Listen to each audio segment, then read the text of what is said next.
Hi guys! Magluluto tayo ng biko for today's video. Char. Kasi meron tayong mga bisita bukas. Magluluto ako ng biko tonight. Oh. From Kuku Mama. Freeze the top. Baka naman, Kuku Mama. So, ang aking, guys, malagkit ay 1 kilo at kalahati. So, bali ang ilalagay kong gata ay 8 pack ng 8 pack na tig, 200 ml. So, 200 ml. times 6 so 1,600. So, sakto lang, 1 kilo is good for 1,000 ml. Din yung ay ang 5. Din yung tatlo, 600 ml. Sakto lang, 1 kilo at kalahati. Kaya 8 pack ng Kuku Mama, beka naman. Kasi yung mga bisita ko bukas ay mga kapwa nating bitaya at sila ay mahilig sa biko. Ayan, so start na tayo magpahit. Sakto-sakto lang, maka naman mabigla. Ayan. So, antayin natin magkulo-kulo ang ating gata. Then, maglalagay tayo mamaya ng ating pang-aroma. Pang-walo. Baka kasi pagitin yung ating latik kasi nga isa't kalahating kilo yung ating nilutong sinaing na malagkit. So, para hindi tayo mabitin sa sauce. Tinodo-todo ko na ang ating Kuku Mama fresh gata. 8 pakit. Ayan. Ayan, dami Tingnan na natin kung mabibitin pa yan. Tingnan nyo guys, dami Ayan, yung 8 pakete ng 200 ml. So, pakuluin lang natin yan guys. At huwag kalimutang panay hukay natin sa sa luhit lang para hindi naman mabiglang yung ating latik. So, pakuluin ko muna guys. Ayan na guys, kumukulo na ang ating gata. Nilagyan ko na ang balat ng orange. At diniktik na luya para mabango ang ating aroma. Pero tatanggalin naman natin yan mamaya pag nilalagyan na natin yung ating malagkit na kanin. Ito yung ating malagkit na kanin. 1 kilo at kalahati. Kasi masarap ikapi ang biko. At yung mga bisita natin bukas ay biko lover. Charis. Kaya update ko kayo mamaya kung maglalatik na siya. Pero I'm sure hindi siya maglatik talaga ng katulad sa Pinas kasi nga hindi siya yung fresh talaga ang Kuku Mama lang kasi.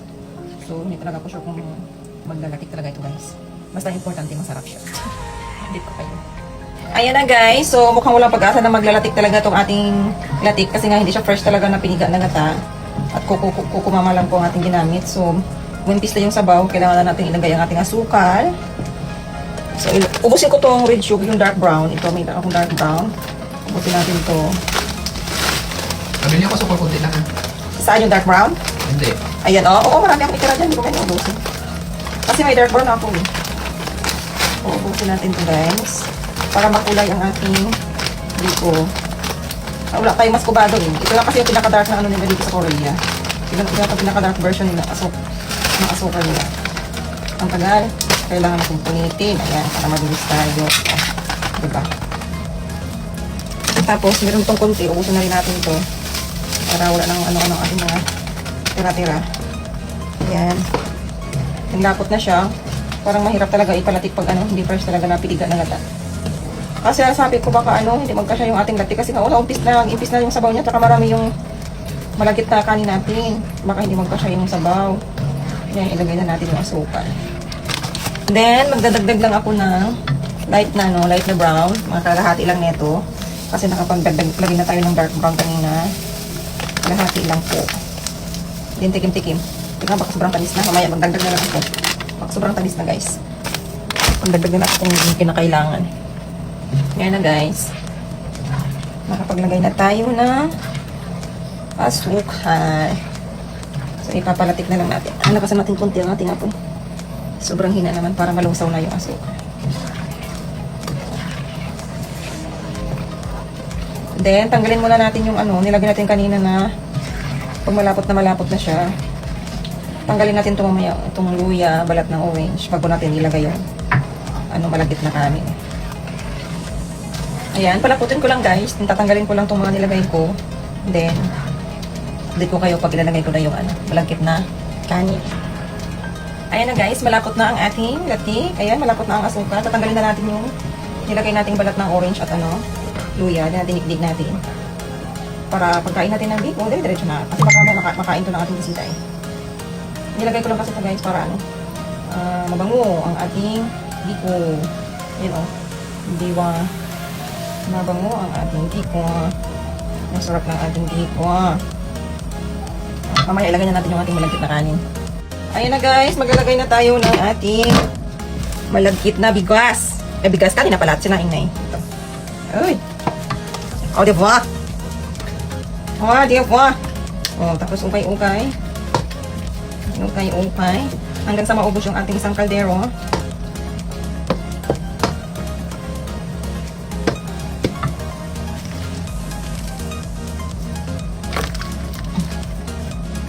Sakto lang yung pagkaluto ng ating malagkit. Tandahan lang natin ang ating apo. Tandahan.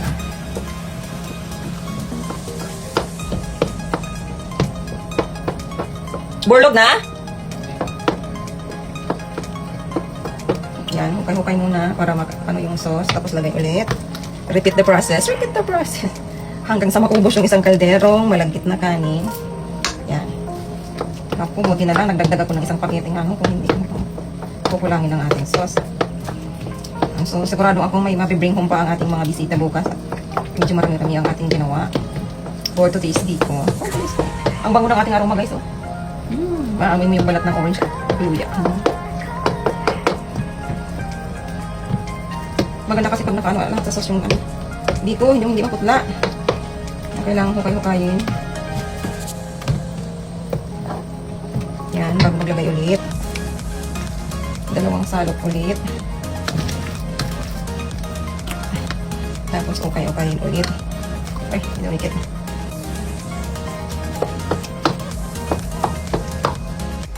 Maluto na yung biko, guys.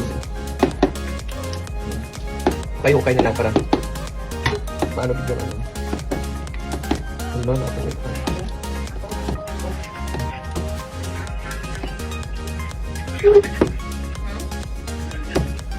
Gusto ka ba kain?